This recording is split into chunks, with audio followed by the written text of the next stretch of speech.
Hi అండి. మందార పూలు గుత్తులు గుత్తులుగా పుయ్యాలంటే కొన్ని టిప్స్ అయితే చెప్తూ ఉంటానండి.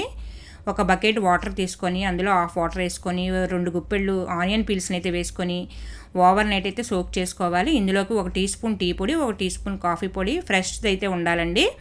ఇవి వేసిన తర్వాత ఒక నైట్ అయితే ఉంచుకొని మార్నింగ్ మీరు మొక్కలకైతే వేసుకుంటారు కదా, ఈ హాఫ్ వాటర్ వేసి అయితే వేసుకున్నాను కదా, ఇందులో ఇంకొంచెం 1:1 రేషియోలో ఈ బకెట్ నిండా ఫిల్ చేసుకొని ఇవన్నీ మొక్కలకి కొంచెం కొంచెంగా వారానికి ఒకసారి మీ ఎన్ని ఫ్లవర్ ప్లాంట్స్ ఉంటాయి అన్ని ఫ్లవర్ ప్లాంట్స్కి కొంచెం కొంచెంగా అయితే మొక్కకి ఇవ్వండి. వాటర్ డ్రైన్ అవుట్ అవ్వకుండా కొంచెం కొంచెం మొక్కిస్తూ ఉంటే మీ గార్డెన్లో ఎన్ని మొక్కలకి పువ్వులు ఉంటాయో అన్నీ కూడా మంచి సైజులోని కలర్లోని ఎక్కువ కంటిన్యూగా బ్లూమింగ్ అయితే వస్తూ ఉంటుందండి. మా గార్డెన్లో నేనైతే ఇలా టిప్స్ అయితే ఫాలో అవుతూ ఉంటానండి. మరిన్ని టిప్స్ కోసం నా ఛానల్ ఫాలో అవ్వండి. ఈ వీడియో కనుక నచ్చితే లైక్ చేయండి, షేర్ చేయండి, సబ్స్క్రైబ్ చేసుకోండి.